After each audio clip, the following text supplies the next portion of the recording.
तर तुमच्या सगळ्यांचं पुन्हा एकदा स्वागत आहे. आता आपण जाणार आहोत चला हवा युद्धाच्या मंचावरती. कारण चला हवा युद्धाच्या मंचावरती नेते आणि अभिनेते अशी सॉलिड जुगलबंदी रंगली आहे.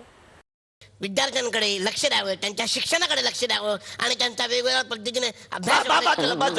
माझ्याकडे अत्यंत फार कमी वेळ आहे. माझं घड्याळ तुम्हाला देऊ काय शेवट? शांत बसा. आहे बघा, तर अभ्यासातल्या वेगवेगळ्या विषयांविषयी मला तुमच्याशी बोलायचं आहे. गणेशपुरी, मला सांगा, नागरिक शास्त्राविषयी तुम्हाला काय म्हणायचं आहे? अत्यंत महत्वाचा प्रश्न विचारलेला आहे. माझं तर म्हणणं असं आहे की आपल्या देशामध्ये प्रत्येक नागरिकांनी शास्त्रज्ञ झालं पाहिजे. शास्त्र म्हणजे काय ते प्रत्येक माणसं आपण सायन्सकडे बघतो किंवा गणिताकडे बघतो किंवा वकील इंजिनियर कडे बघतो, पण आपण शास्त्रज्ञ झालं पाहिजे. आता मी परवा अमेरिकेमध्ये जाऊन आलो, तिकडे आपले कितीतरी पोरं शास्त्रज्ञ आहे. एकाच बिल्डिंग मध्ये सगळे पोरं राहतात. तुम्हाला कसं कळलं की आपली सगळी मंडळी एकाच बिल्डिंग मध्ये राहत आहेत? तिकडे बाहेर चड्ड्या बंधून वाळू घातल्या होत्या ना. एवढा मोकळं जागलं कोण राहते?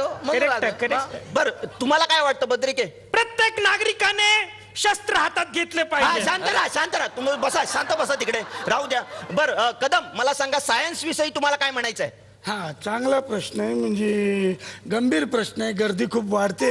दादर घ्या, माटुंगा घ्या, मग सायन का मागे राहील? मला तर वाटतं तिथं एक नवीन रेल्वे स्टेशन उभं करायला पाहिजे. अहो, सायन नाही हो, सायन्स विज्ञान विषयी तुम्हाला काय म्हणायचं आहे?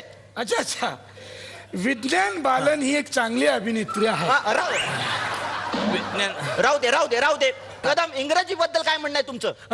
इंग्रजी ही आरोग्याला चांगली असती आणि गावठी त्रासदायक असते. त्यामुळे भटक्या पहिल्या बंद करा तुम्ही.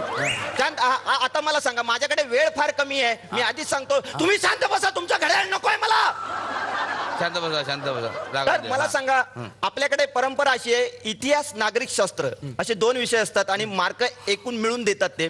तर तुम्हाला काय वाटतं, वेगळे करावे की असेच राहू द्यावे? नाही, हे बघा, माझं काय म्हणणं आहे की इतिहास आणि नागरिक शास्त्र याची जी युती आहे हे परंपरागत युती आहे. पण मला असं वाटतं की महाराष्ट्राचा जर प्रश्न या ठिकाणी लक्षात घेतला तर महाराष्ट्रामध्ये या ठिकाणी इतिहास फार महत्वाचा आहे. म्हणून माझं म्हणणं असं आहे का इतिहास हा मोठा भाऊ आहे आणि इतिहासाला त्याचा मान दिला पाहिजे.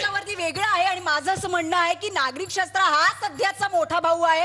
मग भले तो 20 मार्काचा असला तरी, एकूण 20 मार्काचा असला तरी, असं मला म्हणायचंय. आणि जर आमचं सगळ्यांचं मत पटलं तर तो पेपर आम्ही 100 मार्काचा सुद्धा करू. असं कसं करणार तुम्ही 100 मार्काचा पेपर? याला काय अर्थ आहे का? म्हणजे आम्ही काय हातात भाडं घालून बसणार आहे काय? एक मिनिट, तुम्ही काय बोलताय? आणि तुम्हाला काही याच्यावरती प्रॉब्लेम असेल तर मग आम्ही आमचं वेगळं मत बघू. एक मिनिट थांबा. भूगोलाबद्दल तुमचं काय म्हणणं आहे? मला असं वाटतं की हे लोक भूगोलाबरोबरच जातील. म्हणजे कसं, भूगोल म्हणजे निसर्ग आणि निसर्गाचं घड्याळ कधीच चुकत नाही.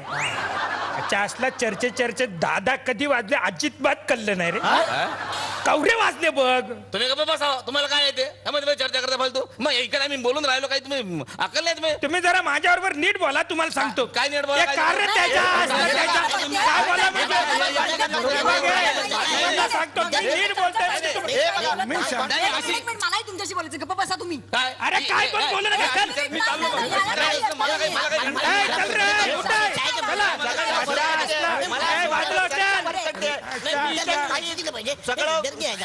माझ्या स्टुडिओ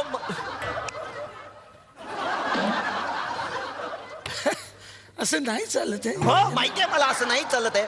तुमचं काय? तुम्ही कुठे राहता? मी दादरला. का?